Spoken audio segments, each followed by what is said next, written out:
Welcome back mga kabayan! Nagbabalik po muli ang inyong lingkod upang magbigay sa inyo ng mga bago at nagbabagang mga balita.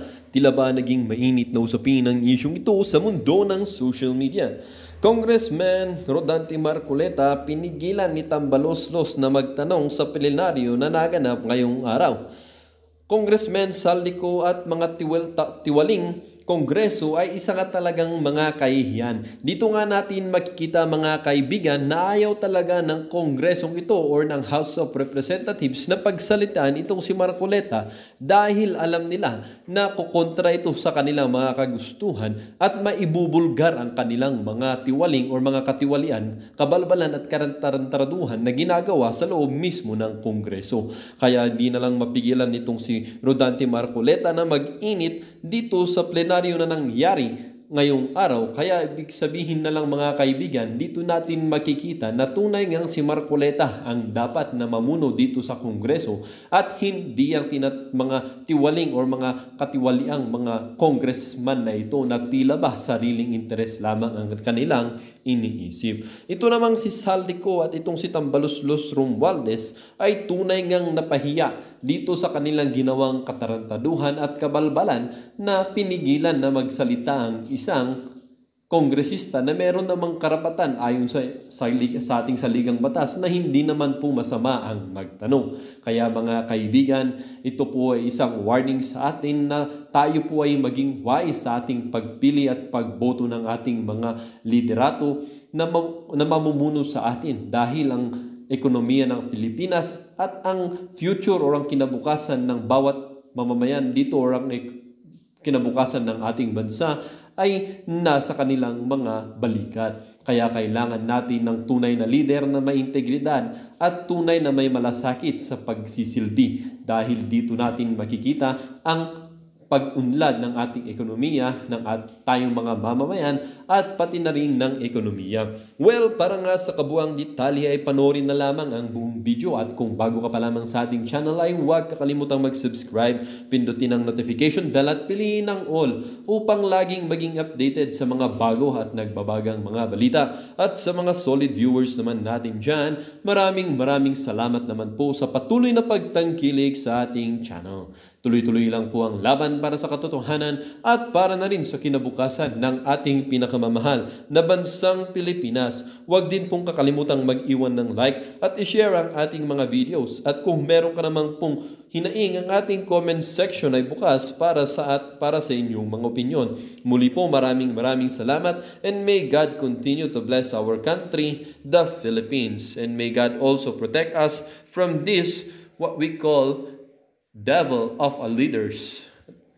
Maraming salamat sa mga nagpapakulay sa comment section. Di na kailangan pero thank you pa rin. Maraming salamat mga kababayan. Pero bago natin panoorin yung pinaka-latest na video na yan, itong si Congressman Rodante Marcoleta at papasyalan din natin yung ating mga idolo dyan sa third floor studio. Pag-uusapan naman natin dyan yung naging speech nitong si Speaker Martin Romualdez. Isang like at isang subscribe lang sobrang saya na natin dito sa PH Update. At para sa mga gustong sumali sa ating community, i-click nyo lang yung join button sa baba para kayo ang pinakaunang makakita pag may bago tayong upload. No? Ayun na nga mga kababayan, pasadahan muna natin tong mga nakita nating video sa social media na kung saan itong mga itong mga dilawan, mga talyanista, kesyo, noong panahon daw ni Tatay Digong, ginipit ni Tatay Diggs itong si Leni Robredo pagdating sa budget. Kaya daw yung nangyayari na yan kay Vice President Sara Duterte, okay lang daw yan. Ito, pakinggan natin para malinaw kung talaga nga bang ginipit ng administrasyon ni Tatay Diggs itong si Leni Robredo. Gusto na nga i-impeach ng mga bataan ni Tatay Diggs dati yan. Ano sabi Tatay Diggs? Wag niyong i-impeach. Elected yung ali. Respetuhin natin yung mga bumoto sa kanya. Pero itong administrasyon na to wala talagang pagrespeto doon sa mga bumoto kay Vice President Sara Duterte. Hindi nga nila ini-impeach pero walang humpay na paninira dito sa ali dahil alam naman nila sa mga susunod na panahon, posible na yung si Tamba talagang paluluhurin siya nitong si Vice President Sara Duterte. Pakinggan natin to. Yung ginawa niya kay Mama Lenlen pagdating daw sa budget, ginigipit daw ni Duterte. Sabi nito, kinakarma daw si Rodrigo Duterte kasi ganyan daw yung ginawa niya kay Mama Lenlen. Pagdating daw sa budget, ginigipit daw ni Duterte. Sabat diha, oy, kay na hibawaan. Tigil-tigilan niyo yung panloloko niya ha. Ito, Impact Leadership page. Kakamping to na page. Actually, may katangahan nga itong post na to eh. Nag-collage-collage pa sila, pinapakita nila na mabilis lang doon na-approve yung budget ni Lenny. Hindi nila alam, it only shows that Duterte is never politicizing Lenny's budget. Never. Tingnan nyo pa nga, na-approve nga siya within minutes lang. And then when you look at 2021 and 2022 budget, tinaasan pa nga yung budget ni Lenny. They even gave her Kahit walang ginagawa, wala ho siyang mga programa. Kasi hindi naman ho magaling pagdating sa dyan sa trabaho na ganyan itong si Lenny Robredo. Yung niya, pinamimigay niya, puro lugaw. Kaya nga tinawag ho siyang Lenny Lugaw, di ba? Yun ang problema dito kay Lenny Robredo. Kaso nga ho, pilit nilang kinukumpara yung ginawa ni Lenny Robredo, yung budget ni Lenny Robredo dito kay Vice President Sara Duterte. Which is hindi naman ho natin pwedeng i-compare. Hindi naman ho ang training kay VP Sara maghintay na parang spare tire na pagka pumutok ang gulong, siya ang isasalpak. Hindi ho ganun ang training ni VP Sara. Malamang sa malamang, kasama sa pag-uusap yan bago pa niya tinanggap ang posisyon ng katandem nitong si Marcos Jr. na talagang tutulong siya sa ating mga kababayan kahit na ang talagang trabaho ng OBP talagang maghintay. Diba? Yun naman ho talaga na anytime na anumang mangyari sa presidente, meron hong papasok sa eksena. Yun ho ang vice presidente. the traditional courtesy of forgoing the questions. That's how the Duterte administration treats their critics. They even gave them parliamentary courtesy, which is a tradition. President Duterte even fired Attorney Luna, who is the head of the PACC. Kasi pinapaimbestigahan niya yung mga donations ni VP Lenny sa COVID-19 responses, which is illegal talaga yan ha. Illegal yan. Illegal po magtanggap ng donations si mga government officials. Pero dinefend pa rin siya ni Duterte na tumutulong naman siya at pandemic naman yun. So yun sa nangyayari ngayon, pinupolitika talaga si VP Inday. Ibang klase din talaga itong administration na ito. The notice of disallowance from COA is part of the process so that they have the opportunity to explain and to provide their documents. Just like Mama Lenny's notice for disallowance, na clear siya doon sa pag-hire niya ng consultant na wala naman sa budget. Yung kay VP Inday, nagbili siya ng mga meals and food packs for the confidential funds, which she can explain. In the process pa po yung audit. Ayun na nga mga kababayan, dumako na ho tayo dito kay Congressman Rodante Marcoleta. Pakinggan ho natin. Hoy Kimbo, makinig ka ha. Ito na yung mga posibleng itanong sa nitong si Congressman Rodante Marcoleta. Siguro talagang ginawa ni Kong Dante para mapaghandaan mo kasi nung tinanong ka nitong si Congressman Herrera, halos magkanda utaw-utol ka sa pagsagot. Tuloy. Tuloy ho natin. Setyembre 16, uumpisahan ang pagde-deliberate ng budget ng 2025 sa ating kapulungan sa plenaryo. Ako po ay nakatalaga sana makapagtanong ng mga ilang bagay sapagkat gusto kong linawin sa panig ng mga constituents na i-represent natin sa Kongreso ay kinakailangan po na malaman ko kung ano po yung bahagi ng 6.325 trillion pesos ang siyang magiging benepisyo. Ibig sabihin, ang siyang tutulay doon sa panig ng mga kababayan nating nasa kampos ng buhay. Alam ko po kasi na dalawa yung target ng ating national budget para sa isang taon, 2025. Kailangan po kasing makapagtanong ako sapagkat gusto kong malaman anong bahagi ng 6.325 trillion na budget natin para sa isang taon ang maaaring maging kabahagi ng mga kababayan nating kapos na kapos sa buhay sapagkat sila po ang pinaka-representa ng aming party list. Ito yung Sagip party list.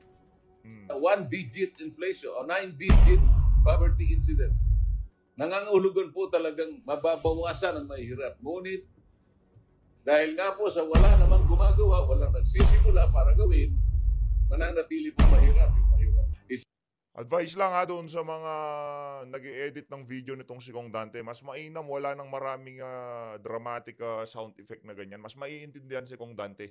Lagyan nyo na lang doon sa mga doon sa talagang magbibitaw siya ng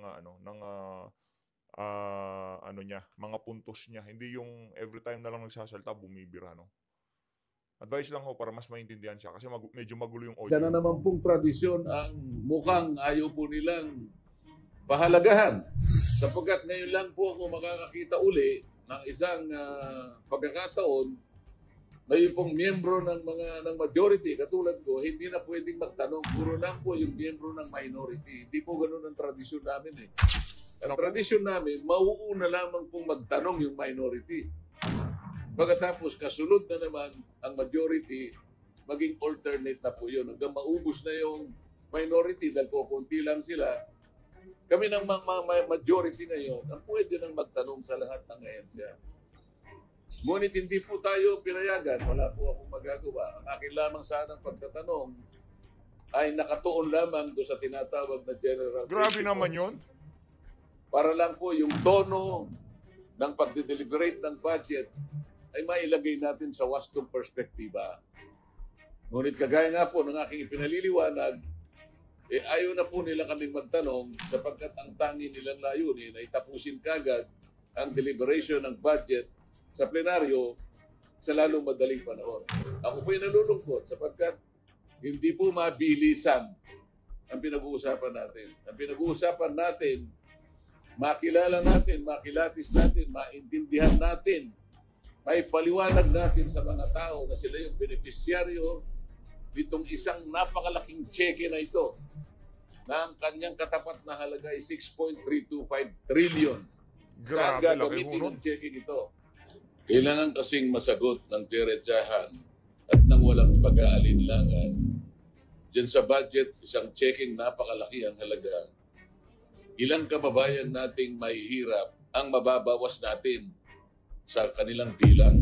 Yun sana ang kailangang masagot dito. Sa bawat budget na inilalatag natin taon-taon, nasisiguro sana natin na meron tayong napapag-graduate sa kahirapan ng mga kababayan natin hanggang sila ay maubos. So kung gagayahin natin ang China, isang taon lang dapat nag-graduate na lahat sa kahirapan ng ating mamamayan. Ito yung gusto ko sanang masiguro. Ito yung gusto kong masagot ng diretso. Ang problema, hindi kami pinagtatanong. Gusto ko sanang usisahin kung bakit yung Magna Carta na ginawa natin sa loob ng 15 taon. Ang nangyari ho pala dyan sa na yan, sa plenaryo kahapon, brasuhan ho. Pinagtanong lang yung mga yung mga minority, yung tipong ang tanong naman nila parang lokohan eh. Si Franz Castro halatang para makita naman nila na meron pang kumakana diyan sa diyan sa House of Representatives. Magtatanong kami pero wala naman hong kwenta yung mga pinagtatanong nila. Buto pa yung kay Congressman Herrera maliban doon tsaka yung kay De Jesus. Maliban doon sa dalawa na yun, wala naman ho talagang kapaki-pakinabang na tanungan na nangyari diyan sa House of Representatives kahapon. Magna Carta 44 hanggang ngayon ay hindi naipatutupad ng maayos. Walang implementing rules and regulations. Walang listahan ng mahihirap na sila ang magiging beneficiaryo nung batas na yon. Hindi umuusad. Walang ginagawa yung National Anti-Poverty Commission. Walang ginagawa ang NEDA. Sa tingin niyo ho, sinong humarang sa pagtatanong nitong si Congressman Rodante Marcoleta, di ba? Tingin niyo ho ba yung head ng APRO? Kasi silang magpipresente yung mga miyembro ng APRO, sila talaga didepensa sa mga tanong ng ibang mga kongresista eh. Kung magkataon talagang kawalang yan mga pinaggagawa nitong si Saldico, nitong si Tambaluslos diyan sa House of Representatives.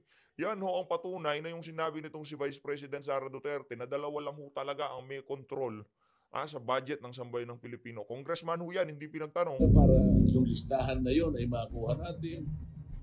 Dahil kung ang tinutukoy nila ay mabawasan ng 1 digit ang kahirapan sa ating bansa at hindi naman sila magsisimula, kahit kailan ay hindi matutupad yung kanilang hangarin sapagkat hindi gumagalaw yung batas at walang gustong sumagot at walang gustong gumawa at ayaw nila kaming bigyan ng pagkakataon na makapagtanong dito sa bahaging ito.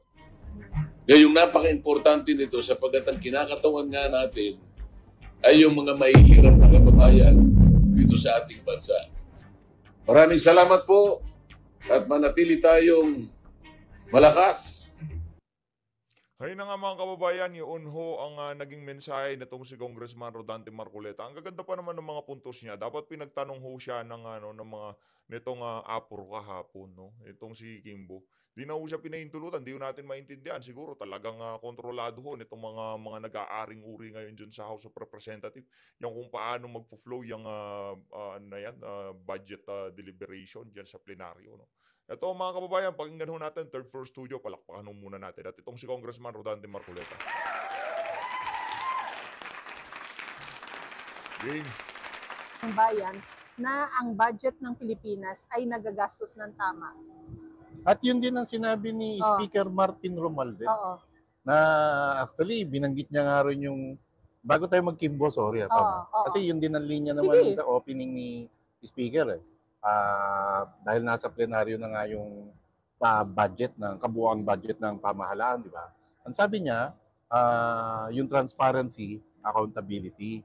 Bigla ako tuloy naisip, transparency, accountability, ano na nangyari doon sa issue ng agri-smuggling? Oh. Correct. Bakit pinili niya? Di ba? Correct. Oo, sa pinto ng budget, pero kung talagang naniniwala kayo at kung talagang sincero yung sinasabi niyong pagkilala at ipinatutupad niyo ang Tama yun. transparency and accountability sa kasalukuyang gobyerno, bakit inupuan niyo ang pagdinig sa agri-smuggling? Mr. Speaker, Sir, Boss, Manager, Amo. Na ang sinasabi naman din yan ay mandato ng kanilang chamber ay yung sila yung ano nga ba yung steward, sila yung tagapangalaga Tagapangalaga. ng Tagapangalaga. ng trust ng mamamayan. Hmm. At sila yung sila yung maingat din na magpapatunay na merong absolute na accountability, Marlon, pagdating sa paggastos sa pondo ng bayan. Tama. Na doon pa lang sa mandatong yung parang kailangan i-revise na nila. Pam, sorry, wala akong record. Ilan ang budget natin last year? Ay, hindi ko rin nakuha yun. Pero Pero around mas malakas 4. siya, no? Oo. Mas mataas siya, no? Hindi ba dapat tanungin muna ng taong bayan kung paano nila nagastos tong pondong to? Yun nga, bago At sila kung may, kasi walang iniwan to sa committee level doon sa budget deliberation, di ba?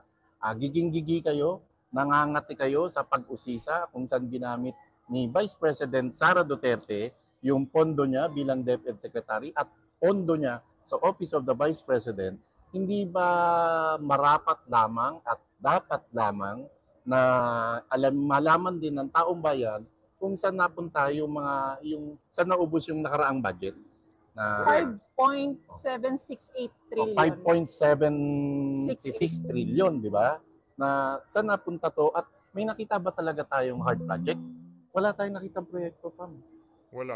Ang nakita lang Wala. natin, ayuda. Correct. Walang pinasinayaan itong administrasyon na to ngayong taon na to. Doon sa budget na inallocate na yan, diyan sa inallocate na budget na yan, wala ho tayong bagkos. Nakita ho natin yung mga pinasinayaan, yung mga binuksan nilang mga kumbaga in-opening ceremony nitong si Marcos Jr., yun ho yung mga proyekto na naumpisahan pa noong panahon ni dating Pangulong Rodrigo Duterte. Mula noong nag-umpisa ho itong administrasyon na to, wala pa ho talagang major infrastructure na talagang nagkaroon ng seremonya para buksan ito sa publiko. Bagkus yung mga binuksan ho nila, yun ho mga naumpisahan noong panahon ni dating Pangulong Rodrigo Duterte. Kawawa naman ho ang susunod dito kay Marcos Jr. Diba, wala ho siyang pasisinayaan na bagong infrastruktura o proyektong hindi matatapos nitong administrasyon na to. Kasi wala naman ho silang ginagawa kaya wala ho silang matatapos. Yun ang nakita natin. Yun, si ate, nakita sa likod. Yun. Oo nga, no? Kita ka to. Si ate, ano pa, niloko kami yan, nangingi ako ng hot water. Ano ba to? Ayun. Walang ang nakita natin yung pamamahagi ng ayuda, pero yung construction ng bagong, asa na yung pabahay? Yung ilang 1 million na, million, no? oh, Sa, okay. di ba sabi, 1 million 1 per million year. per year. So, He is into his third year, Marlon.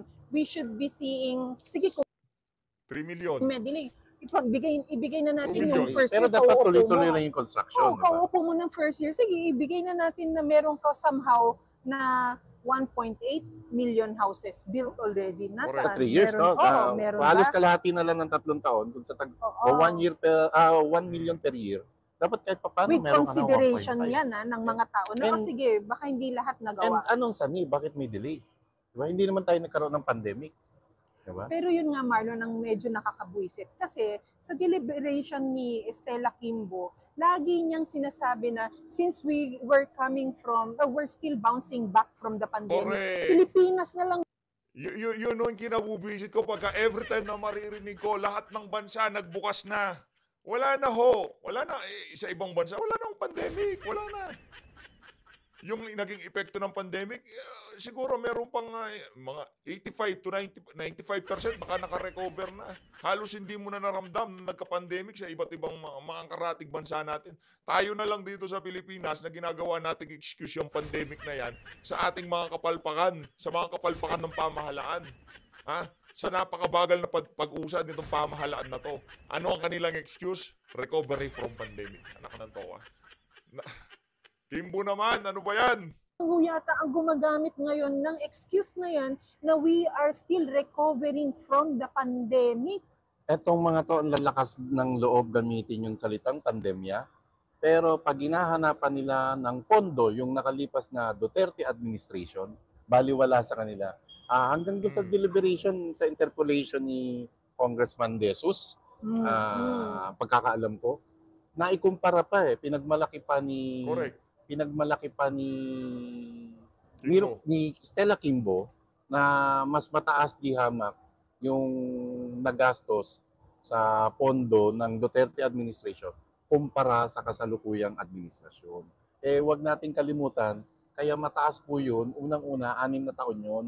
Ito kayo, 3 taon. At higit lalo, kaya mataas yun dahil po 4 na taon po tayong nasa ilalim ng pandemya. Doon mo dapat gamitin sa time frame na yun, yung pandemya na yan. Yes. And it is the very first pandemic that the Philippines went through. And everything was new to us, Marlon. Yes.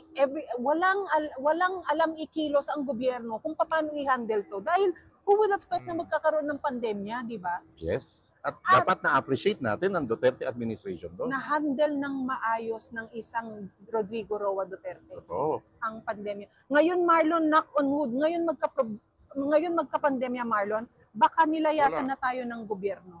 Malamang. At baka nagkagulo na ng Oo. tuluyan. Oo. Diba? At Baka nagkaroon pa ng, alam mo yun, ng chaos. Kasi mas sasailalim Malabo mangyari sa yun. matinding pagkagutom ang mamamayan dahil alam natin na wala silang ibibigay.